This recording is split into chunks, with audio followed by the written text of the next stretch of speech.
ಮಿತ್ರರೇ ನಮಸ್ಕಾರ. ಮಿತ್ರರೇ, ಈ ಬಾಂಗ್ಲಾದೇಶದ ವಿಚಾರ ಬಂದಾಗಲಿಂದ ರಾಜ್ಯ ರಾಜಕಾರಣದ ಬಗ್ಗೆ ನಿಮಗೇನು ಹೇಳೋದಕ್ಕೆ ಸಾಧ್ಯ ಆಗಿರಲಿಲ್ಲ. ಸದ್ಯ ರಾಜ್ಯ ರಾಜಕಾರಣದಲ್ಲಿ ದೊಡ್ಡ ದೊಡ್ಡ ಬೆಳವಣಿಗೆಗಳಾಗ್ತಾ ಇದೆ. ಒಂದು ಕಡೆ ಬಿಜೆಪಿಯ ಪಾದಯಾತ್ರೆ ಮುಗಿದಿದೆ, ಇನ್ನೊಂದು ಕಡೆ ಕಾಂಗ್ರೆಸ್ ಕೂಡ ದೊಡ್ಡ ಸಮಾವೇಶವನ್ನು ಮಾಡಿದೆ. ಸಿದ್ದರಾಮಯ್ಯನವರು ಕೂಡ ತನ್ನ ಶಕ್ತಿ ಬಲವರ್ಧನೆ ಮಾಡಿಕೊಳ್ಳೋದಕ್ಕೆ ಅನೇಕ ಪ್ರಯತ್ನಗಳನ್ನು ಮಾಡ್ತಾ ಇದ್ದಾರೆ. ಏನಾದರೂ ಆಗಲಿ ನಾನು ಮುಖ್ಯಮಂತ್ರಿಯಾಗಿ ಮುಂದುವರಿಬೇಕು ಅಂತ ಸಿದ್ದರಾಮಯ್ಯನವರು ಪಣ ತೊಟ್ಟಂತೆ ಕಾಣ್ತಾ ಇದೆ. ಇನ್ನೊಂದು ಕಡೆ ಕಾಂಗ್ರೆಸ್ ಹೈಕಮಾಂಡ್ ಇಷ್ಟು ದಿನ ಸಿದ್ದರಾಮಯ್ಯನವರ ವಿರುದ್ಧ ಬೇಸರಗೊಂಡಿತ್ತು. ಆದರೆ ಈಗ ಕಾಂಗ್ರೆಸ್ ಹೈಕಮಾಂಡ್ ಕೂಡ ಸಿದ್ದರಾಮಯ್ಯನವರ ಸರ್ಕಾರವನ್ನು ಉಳಿಸಬೇಕು, ಯಾವ ಕಾರಣಕ್ಕೂ ಕೂಡ ಸಿದ್ದರಾಮಯ್ಯ ಮುಖ್ಯಮಂತ್ರಿ ಸ್ಥಾನಕ್ಕೆ ರಾಜೀನಾಮೆ ಕೊಡುವಂತಾಗಬಾರದು ಅಂತ ಸ್ವತಃ ರಾಹುಲ್ ಗಾಂಧಿ, ಖರ್ಗೆ ಕೂಡ ಯೋಚನೆ ಮಾಡೋದಕ್ಕೆ ಶುರು ಮಾಡಿದ್ದಾರೆ. ಸಿದ್ದರಾಮಯ್ಯನವರ ಸರ್ಕಾರ ಉಳಿಸುವಂತಹ ಟಾಸ್ಕ್ ಅನ್ನು ರಣದೀಪ್ ಸಿಂಗ್ ಸುರ್ಜೇವಾಲಾ ಹೆಗಲಿಗೆ ಹೊರಿಸಲಾಗಿದೆ. ಇನ್ನೊಂದು ಕಡೆ ತಾನು ಮುಖ್ಯಮಂತ್ರಿಯಾಗಿ ಮುಂದುವರಿಯೋದಕ್ಕಾಗಿ ಸಿದ್ದರಾಮಯ್ಯನವರು ಬ್ರಹ್ಮಾಸ್ತ್ರವನ್ನೇ ಪ್ರಯೋಗ ಮಾಡೋದಕ್ಕೆ ಮುಂದಾಗಿದ್ದಾರೆ. ಆ ಬ್ರಹ್ಮಾಸ್ತ್ರ ಏನು ಕೇಳಿದ್ರೆ ಯಡಿಯೂರಪ್ಪನವರನ್ನು ಬಂಧಿಸುವಂತಹದ್ದು. ಈ ಮೂಲಕವಾಗಿ ಬಿಜೆಪಿಯ ಮೇಲೆ ಬಹಳಷ್ಟು ಪ್ರೆಷರ್ ಕ್ರಿಯೇಟ್ ಮಾಡುವಂತಹದ್ದು, ವಿಜಯೇಂದ್ರ ಕೈ ಕಟ್ಟಾಕುವಂತಹದ್ದು, ಈ ಒಂದು ತಂತ್ರಗಾರಿಕೆ ಈಗ ನಡೀತಾ ಇದೆ. ಇನ್ನೊಂದು ಕಡೆ ಡಿಕೆ ಕೂಡ ಈಗ ಸಿದ್ದರಾಮಯ್ಯನವರ ಪರವಾಗಿ ಭರ್ಜರಿ ಬ್ಯಾಟ್ ಬೀಸೋದಕ್ಕೆ ಶುರು ಮಾಡಿದ್ದಾರೆ.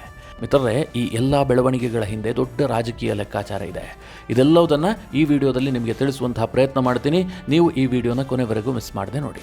ಮಿತ್ರರೇ, ರಾಜಕಾರಣ ಅನ್ನೋದೇ ಹಾಗೆ. ಕುರ್ಚಿಗೋಸ್ಕರವಾಗಿ ಯಾರು ಯಾವ ಸಂದರ್ಭದಲ್ಲಿ ಯಾವ ನಿರ್ಧಾರವನ್ನು ಬೇಕಾದರೂ ತೆಗೆದುಕೊಳ್ತಾರೆ. ಅದು ಸರಿ ತಪ್ಪು ಇದು ಯಾವುದನ್ನೂ ಯೋಚನೆ ಮಾಡೋದಿಲ್ಲ. ಸಿದ್ದರಾಮಯ್ಯನವರ 40 ವರ್ಷದ ರಾಜಕೀಯ ಬದುಕಿನಲ್ಲಿ ಅತ್ಯಂತ ಸಂಕಷ್ಟದ ಪರಿಸ್ಥಿತಿ ಬಂದಿದೆ. ಈಗ ಸಿದ್ದರಾಮಯ್ಯ ಮಾಡು ಇಲ್ಲವೇ ಮಡಿ ಎನ್ನುವಂಥ ಹಂತದಲ್ಲಿದ್ದಾರೆ. ಯಾಕೆ ಗೊತ್ತಾ?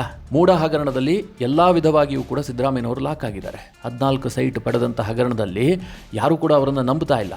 ನಾನು ಸಾಚ ಅಂತ ಸಿದ್ದರಾಮಯ್ಯನವರು ಹೇಳ್ಕೊಂಡ್ರೂ ಕೂಡ 14 ಸೈಟ್ ಯಾಕೆ ಪಡೆದ್ರು ಅನ್ನುವಂಥದ್ದೇ ದೊಡ್ಡ ಪ್ರಶ್ನೆ ಆಗಿದೆ.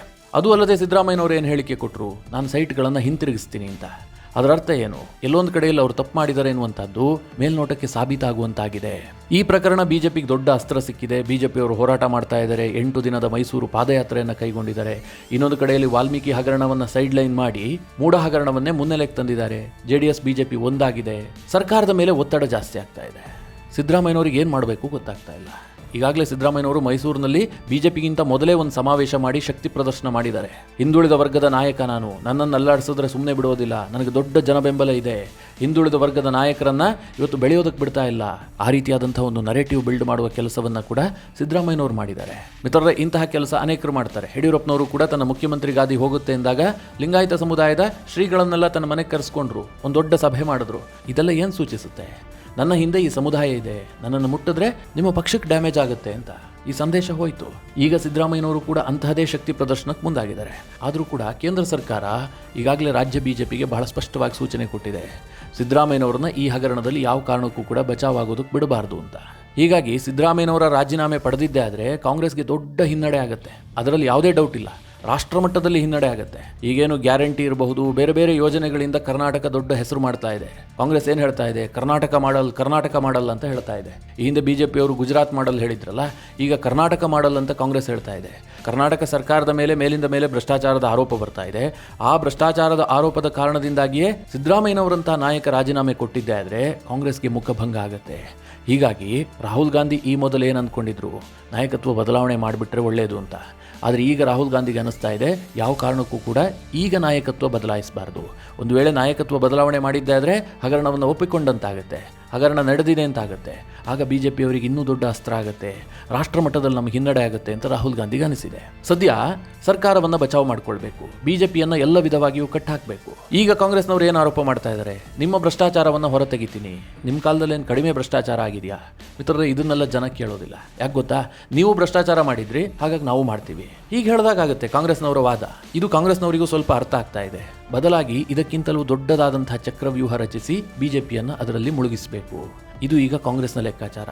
ಅದಕ್ಕೋಸ್ಕರವಾಗಿ ಮಿತ್ರರೇ, ಯಡಿಯೂರಪ್ಪನವರನ್ನೇ ಬಲೆಗೆ ಬೀಳಿಸಬೇಕು ಅನ್ನುವಂಥ ಪ್ರಯತ್ನ ಮಾಡ್ತಾ ಇದ್ದಾರೆ. ಈ ಹಿಂದೆ ಒಮ್ಮೆ ಅಂತ ಪ್ರಯತ್ನ ಆಗಿತ್ತು, ನಿಮಗೆಲ್ಲ ಗೊತ್ತಿರಬಹುದು. ಯಡಿಯೂರಪ್ಪನವರ ವಿರುದ್ಧ ಚುನಾವಣೆಗೂ ಮುಂಚೆ ಒಂದು ಪೋಕ್ಸೋ ಕೇಸ್ ದಾಖಲಾಗುತ್ತೆ. ಆ ಕೇಸ್ನ ಸತ್ಯಾಸತ್ಯತೆಯ ಬಗ್ಗೆ ಆಗಲೇ ಸರ್ಕಾರ ಅನುಮಾನ ವ್ಯಕ್ತಪಡಿಸಿತ್ತು. ಇದು ದುರುದ್ದೇಶಪೂರ್ವಕವಾಗಿ ಯಾರೋ ಕೊಟ್ಟಂತಹ ದೂರು, ಅದರಲ್ಲೇನು ಅಂತಹ ಹುರುಳಿಲ್ಲ ಹೀಗಂತ ಸ್ವತಃ ಗೃಹ ಸಚಿವರೇ ಹೇಳಿಬಿಟ್ಟಿದ್ರು. ಪೋಕ್ಸೋ ಅನ್ನುವ ಕಾರಣಕ್ಕಾಗಿ ಒಂದು SIT ರಚನೆ ಮಾಡಿದ್ರು. ಯಡಿಯೂರಪ್ಪನವರು ಕೂಡ ಏನು ಅಂದ್ಕೊಂಡಿದ್ರು, ಬಿ ರಿಪೋರ್ಟ್ ಹಾಕ್ತಾರೆ, ಇದರಲ್ಲೇನು ಸತ್ಯಾಸತ್ಯತೆ ಇಲ್ಲ, ಒಬ್ಬ ಮಹಿಳೆ ದುರುದ್ದೇಶಪೂರ್ವಕವಾಗಿ ನನ್ನ ಮೇಲೆ ಕಂಪ್ಲೇಂಟ್ ಕೊಟ್ಟಿದ್ದಾರೆ ಹೀಗಂತ ಯಡಿಯೂರಪ್ಪನವರು ಕೂಡ ಹೇಳಿದ್ರು. ಸರ್ಕಾರ ಕೂಡ ಅದೇ ರೀತಿಯಾಗಿ ಯೋಚನೆ ಮಾಡ್ತಾ ಇದೆ ಅಂತ ಜನರಿಗೂ ಗೊತ್ತಾಗಿತ್ತು. ಆದರೆ ಇದ್ದಕ್ಕಿದ್ದಂತೆ ಯಡಿಯೂರಪ್ಪನವರ ಕೇಸ್ ಸ್ವಲ್ಪ ಸ್ಟ್ರಾಂಗ್ ಆಗ್ತಾ ಬಂತು. ಯಡಿಯೂರಪ್ಪನವರಿಗೆ ಅನ್ಸೋದಕ್ಕೆ ಶುರುವಾಯಿತು, ನನ್ನನ್ನು ಬಂಧಿಸೋದಕ್ಕೆ ತಯಾರಿ ನಡೀತಾ ಇದೆ ಅಂತ. ತಕ್ಷಣ ಯಡಿಯೂರಪ್ಪನವರು ಕೋರ್ಟ್ ಮೊರೆ ಹೋದ್ರು. ಆ ಸಂದರ್ಭದಲ್ಲಿ ಯಡಿಯೂರಪ್ಪನವರ ಬಂಧನಕ್ಕೆ ಯಾಕೆ ಪ್ರಯತ್ನ ಆಗಿತ್ತು ಕೇಳಿದ್ರೆ, ಈ ರಾಹುಲ್ ಗಾಂಧಿ ಬೆಂಗಳೂರಿನ ಕೋರ್ಟ್ ಮುಂದೆ ಬಂದು ಹೋಗುವಂತ ಸನ್ನಿವೇಶ ನಿರ್ಮಾಣ ಆಯಿತು. 40% ಆರೋಪ ಮಾಡಿದ್ರಲ್ಲ, ಅದರ ವಿರುದ್ಧವಾಗಿ ಬಿಜೆಪಿಯವರು ಒಂದು ಕೇಸ್ ಹಾಕಿದ್ರು. ಆ ಕೇಸ್ ಸ್ವಲ್ಪ ಸ್ಟ್ರಾಂಗ್ ಆಯಿತು. ಜಡ್ಜ್ ಮುಂದೆ ಹಾಜರಾಗಬೇಕು ಅನ್ನುವಂತ ಸನ್ನಿವೇಶ ಬಂತು. ರಾಹುಲ್ ಗಾಂಧಿ ದೆಹಲಿಯಿಂದ ಬಂದ್ರು, ಕೋರ್ಟ್ಗೆ ಹಾಜರಾದ್ರು. ಸಿದ್ದರಾಮಯ್ಯನವರು ಕೋರ್ಟ್ಗೆ ಹಾಜರಾದ್ರು. ಡಿ.ಕೆ. ಶಿವಕುಮಾರ್ ಕೂಡ ಕೋರ್ಟ್ ಮುಂದೆ ಹಾಜರಾಗುವಂತ ಸನ್ನಿವೇಶ ಬಂತು. ಇದರಿಂದಾಗಿ ಸ್ವತಃ ರಾಹುಲ್ ಗಾಂಧಿ ಕೋಪಗೊಂಡ್ಬಿಟ್ರು. ಏನಾದರೂ ಮಾಡಿ ಇದಕ್ಕೆ ಸೇಡ್ ತೀರಿಸಿಕೊಳ್ಳಿ ಅಂತ ಸೂಚನೆಯನ್ನು ಕೂಡ ಕೊಟ್ಟಿದ್ರು. ಇದೇ ಹಿನ್ನೆಲೆಯಲ್ಲಿ ಯಡಿಯೂರಪ್ಪನವರನ್ನ ಜೈಲಿಗೆ ಹಾಕಬೇಕು ಅನ್ನುವಂಥ ಪ್ರಯತ್ನ ನಡೀತು. ಆದರೆ ಕೋರ್ಟ್ ಅದಕ್ಕೆ ತಡೆ ಆಜ್ಞೆ ಕೊಟ್ಟಿದೆ. ಯಡಿಯೂರಪ್ಪನವರನ್ನ ಬಂಧಿಸೋದು ಬೇಡ, ಯಾಕೆಂದರೆ 81 ವರ್ಷ ಮಿತ್ರರೇ, ಅವರ ಮೇಲೆ ಪೋಕ್ಸೋ ಕೇಸ್ ಹಾಕುವಂಥದ್ದು ಎಷ್ಟರ ಮಟ್ಟಿಗೆ ಸರಿ? ಕೇಸ್ ಹಾಕಿದಂಥವ್ರು ಈ ಹಿಂದೆ 51ಕ್ಕೂ ಹೆಚ್ಚು ಜನರ ಮೇಲೆ ಕೇಸ್ ಹಾಕಿದ್ದಾರೆ. ಸ್ವತಃ ಗಂಡನ ಮೇಲೆ ಕೇಸ್ ಹಾಕಿದಂತಹ ಮಹಿಳೆ ಯಾಕೆ? ಮಿತ್ರರೇ, ಅದೆಲ್ಲ ತನಿಖೆ ಆಗಬೇಕು, ಸತ್ಯಾಸತ್ಯತೆ ಪರಿಶೀಲನೆ ಆಗಬೇಕು. ಆದರೆ ಮೇಲ್ನೋಟಕ್ಕೆ ಗೊತ್ತಾಗ್ತಾ ಇದೆ ಇದು ದುರುದ್ದೇಶಪೂರ್ವಕವಾದ ಕೇಸ್ ಅಂತ. ಹೀಗಾಗಿ ಯಡಿಯೂರಪ್ಪನವರನ್ನ ಬಂಧಿಸಬೇಡಿ ಅಂತ ಕೋರ್ಟ್ ಕೂಡ ಹೇಳಿತ್ತು. ಆದ್ರೆ ಈಗ ಸಿದ್ದರಾಮಯ್ಯನವರ ಸರ್ಕಾರ ಸಂಕಷ್ಟಕ್ಕೆ ಸಿಕ್ಕಾಕೊಂಡಿದೆ. ಎಂತಹ ಸಂಕಷ್ಟ ಅಂತಂದ್ರೆ, ಬಿಜೆಪಿಯವರು ಇದೇ ಹಂತದಲ್ಲಿ ಮುಂದೆ ಹೋದ್ರೆ ಸಿದ್ದರಾಮಯ್ಯನವರು ರಾಜೀನಾಮೆ ಕೊಡಲೇಬೇಕಾದಂತಹ ಸನ್ನಿವೇಶ ಬರಬಹುದು. ಇದಕ್ಕೋಸ್ಕರವಾಗಿ ಯಡಿಯೂರಪ್ಪನವರನ್ನೇ ಬಂಧಿಸುವಂತಹದ್ದು. ಸದ್ಯ ಕೋರ್ಟ್ನಲ್ಲಿ ತಡೆಯಾಜ್ಞೆ ಇದೆ. ಇದಕ್ಕೋಸ್ಕರವಾಗಿ ರಾಜ್ಯದ ಅಡ್ವೊಕೇಟ್ ಜನರಲ್ ಆಗಿರುವಂತಹ ಶಶಿಕಿರಣ್ ಶೆಟ್ಟಿ ಅವರಿಗೆ ಸರ್ಕಾರ ಸೂಚನೆ ಕೊಟ್ಟಿದೆ. ಯಡಿಯೂರಪ್ಪನವರನ್ನ ಬಂಧಿಸದಂತೆ ಕೋರ್ಟ್ ಏನು ತಡೆಯಾಜ್ಞೆ ಕೊಟ್ಟಿದೆ ಅದನ್ನು ತೆರವುಗೊಳಿಸಿ. ಕೋರ್ಟ್ನಲ್ಲಿ ಆ ರೀತಿಯಾಗಿ ವಾದ ಮಂಡನೆ ಆಗಬೇಕು. ಯಡಿಯೂರಪ್ಪನವರನ್ನ ಬಂಧಿಸದಂತೆ ಇರುವಂತಹ ನಿರ್ಬಂಧವನ್ನ ತೆರವು ಮಾಡಿಸಬೇಕು. ಹೀಗಂತ ಸರ್ಕಾರದಿಂದ ಸೂಚನೆ ಹೋಗಿದೆ ಅಡ್ವೊಕೇಟ್ ಜನರಲ್ಗೆ. ಇದು ಏನನ್ನ ಸೂಚಿಸುತ್ತೆ? ಯಡಿಯೂರಪ್ಪನವರನ್ನ ಬಂಧಿಸೋದಕ್ಕೆ ಸರ್ಕಾರ ತುದಿಗಾಲಲ್ಲಿ ನಿಂತಿದೆ. ಯಾಕೋಸ್ಕರವಾಗಿ ಯಡಿಯೂರಪ್ಪನವರನ್ನ ಬಂಧಿಸೋದು? ಇದರಿಂದ ಸರ್ಕಾರ ಹೇಗೆ ಬಚಾವಾಗುತ್ತೆ? ಈ ಎಲ್ಲ ಪ್ರಶ್ನೆಗಳು ನಿಮಗೆ ಬರಬಹುದು. ಸದ್ಯ ಮಿತ್ರರೇ, ರಾಜ್ಯದ ಮಟ್ಟಿಗೆ ಯಡಿಯೂರಪ್ಪನವರು ಪ್ರಶ್ನಾತೀತ ನಾಯಕ. ಜೊತೆಗೆ ಅವರ ಹಿಂದೆ ದೊಡ್ಡ ವೋಟ್ ಬ್ಯಾಂಕ್ ಕೂಡ ಇದೆ. ಯಡಿಯೂರಪ್ಪನವರನ್ನ ಅಷ್ಟು ಸುಲಭವಾಗಿ ಬಿಜೆಪಿ ಬಿಟ್ಕೊಡೋದಿಲ್ಲ. ಈಗ ಯಡಿಯೂರಪ್ಪನವರೇ ಇಂತಹ ದೊಡ್ಡ ಆರೋಪದಲ್ಲಿ ಬಂಧನಕ್ಕೊಳಗಾಗಿದ್ದೇ ಆದರೆ ವಿಜಯೇಂದ್ರ ವೀಕ್ ಆಗ್ತಾರೆ. ಯಾಕೆಂದ್ರೆ ತಂದೆನೇ ಜೈಲಿಗೆ ಹೋದ್ಮೇಲೆ ವಿಜೇಂದ್ರ ಸಹಜವಾಗಿ ವೀಕ್ ಆಗ್ತಾರೆ. ಅದು ಕೂಡ ಪೋಕ್ಸೋ ಕೇಸ್ನಲ್ಲಿ ಜೈಲಿಗೆ ಹೋಗಿದ್ದಾರೆ ಅಂತಂದ್ರೆ ದೊಡ್ಡ ಅವಮರ್ಯಾದೆ ತಾನೆ. ಹೀಗಾಗಿ ವಿಜೇಂದ್ರ ಸಾಕಷ್ಟು ವೀಕ್ ಆಗ್ತಾರೆ. ವಿಜೇಂದ್ರ ವೀಕ್ ಆದರು ಅಂತಂದರೆ ರಾಜ್ಯ ಬಿಜೆಪಿ ವೀಕ್ ಆಗುತ್ತೆ. ಆಗ ಸರ್ಕಾರದ ಮೇಲೆ ಅಟ್ಯಾಕ್ ಮಾಡೋದಿಲ್ಲ. ಇನ್ನೊಂದು ಕಡೆಯಲ್ಲಿ ಸಾಕಷ್ಟು ಹಳೆಯ ಕಡತಗಳನ್ನು ತೆಗೆದು ಬಿಜೆಪಿಯ ಮೇಲೆ ಹಗರಣಗಳ ಸರಮಾಲೆಯನ್ನೇ ಹೊರಿಸೋಣ. JDS ಮೇಲೆ ಒಂದಷ್ಟು ಹಗರಣಗಳ ಆರೋಪವನ್ನು ಹೊರಿಸೋದು. ಈ ಮೂಲಕವಾಗಿ ಸರ್ಕಾರವನ್ನು ಸೇಫ್ ಮಾಡಿಕೊಳ್ಬೇಕು ಅಂತ ಹೇಳಿ ಸಿದ್ದರಾಮಯ್ಯನವರು ತಂತ್ರಗಾರಿಕೆ ಮಾಡಿದ್ದಾರೆ. ಇದೇ ಹಿನ್ನೆಲೆಯಲ್ಲಿ ಮಿತ್ರರೇ, ಈಗ ಪರಮೇಶ್ವರ್ ಹೇಳಿಕೆ ಕೊಟ್ಟಿದ್ದು ಯಡಿಯೂರಪ್ಪನವರ ಬಂಧನಕ್ಕಿರುವಂತಹ ತಡೆಯಾಜ್ಞೆಯನ್ನು ತೆರವುಗೊಳಿಸೋದಕ್ಕೆ ಪ್ರಯತ್ನ ಮಾಡ್ತಾ ಇದ್ದೀವಿ ಅಂತ. ಇನ್ನೊಂದು ಕಡೆಯಲ್ಲಿ ಸಿದ್ದರಾಮಯ್ಯನವರು ಪದೇ ಪದೇ ಏನು ಹೇಳ್ತಾ ಇದ್ದಾರೆ? ಅವರು ಮೈಸೂರಿನ ಸಮಾವೇಶದಲ್ಲೂ ಹೇಳಿದ್ದಾರೆ, ಹೋದಲ್ಲಿ ಬಂದಲ್ಲಿ ಅದನ್ನು ಮಾತನಾಡ್ತಾ ಇದ್ದಾರೆ. ಯಡಿಯೂರಪ್ಪನವ್ರಿಗೆ ಈ ವಯಸ್ಸಿನಲ್ಲಿ ಬೇಕಾಗಿತ್ತ ಪೋಕ್ಸೋ ಕೇಸು? ಈ ರೀತಿಯಾಗಿ ಸಿದ್ದರಾಮಯ್ಯನವರು ಪ್ರಶ್ನೆ ಮಾಡ್ತಾ ಇದ್ದಾರೆ. ಹಿಂದೆ ಯಾವತ್ತೂ ಮಿತ್ರರೇ ಯಡಿಯೂರಪ್ಪನವರ ಪೋಕ್ಸೋ ಪ್ರಕರಣದ ಬಗ್ಗೆ ಸಿದ್ದರಾಮಯ್ಯನವರು ಮಾತನಾಡಿ ಯಾಕೆಂದ್ರೆ ಅವರಿಗೂ ಕೂಡ ಗೊತ್ತಿತ್ತು ಈ ಕೇಸ್ನಲ್ಲಿ ಹುರುಳಿಲ್ಲ ಅಂತ. ಈಗ ತನ್ನ ಸೀಟ್ ಉಳಿಸಿಕೊಳ್ಳೋದಕ್ಕೋಸ್ಕರವಾಗಿ ಯಡಿಯೂರಪ್ಪನವರ ಕೇಸನ್ನು ಬಲ ಮಾಡೋದಕ್ಕೆ ಸ್ವತಃ ಸಿದ್ದರಾಮಯ್ಯನವರು ನಿರ್ಧಾರ ಮಾಡಿದ್ದಾರೆ. ಇನ್ನು ಈ ಕೇಸ್ನ ಪ್ರತಿ ಮಾಹಿತಿಯನ್ನು ರಣದೀಪ್ ಸಿಂಗ್ ಸುರ್ಜೇವಾಲಾ ಕೂಡ ಪಡೆದುಕೊಳ್ತಾ ಇದ್ದಾರೆ. ಏನಾದರೂ ಆಗಿ ಯಡಿಯೂರಪ್ಪನವರನ್ನ ಜೈಲಿಗೆ ಹಾಕಬೇಕು, ಆ ಮೂಲಕವಾಗಿ ಬಿಜೆಪಿಯನ್ನು ಪೇಚಿಗೆ ಸಿಕ್ಕಾಕ್ಸ್ಬೇಕು ಅಂತ. ಇದು ಸರ್ಕಾರದ ರಣತಂತ್ರ. ಇದೆಲ್ಲದರ ನಡುವೆ ಕಾಂಗ್ರೆಸ್ನಲ್ಲಿ ಇನ್ನೊಂದು ಬೆಳವಣಿಗೆ ಆಗಿದೆ. ಡಿ.ಕೆ. ಶಿವಕುಮಾರ್ ಒಂದು ಹೇಳಿಕೆ ಕೊಟ್ಟರಲ್ಲ ಮೊನ್ನೆ, ನಾನು ಸಿದ್ದರಾಮಯ್ಯನವರ ಹಿಂದೆ ಬಂಡೆ ರೀತಿ ನಿಂತ್ಕೊಳ್ತೀನಿ, ಅವರ ಮೇಲೆ ನೀವೇನೇ ಆರೋಪ ಮಾಡಿದ್ರು ನೀವು ಅವರನ್ನು ಇಳಿಸೋದಕ್ಕೆ ಸಾಧ್ಯ ಇಲ್ಲ, ನಾನು ಅವರ ಹಿಂದಿದ್ದೀನಿ ಅಂತ. ಕೆಲವರಿಗೆ ಒಂದು ಪ್ರಶ್ನೆ ಬಂದಿರಬಹುದು, ಡಿ.ಕೆ. ಶಿವಕುಮಾರ್ ಮುಖ್ಯಮಂತ್ರಿ ಆಗುವ ಕನಸನ್ನು ಬಿಟ್ಟುಬಿಟ್ರಾ?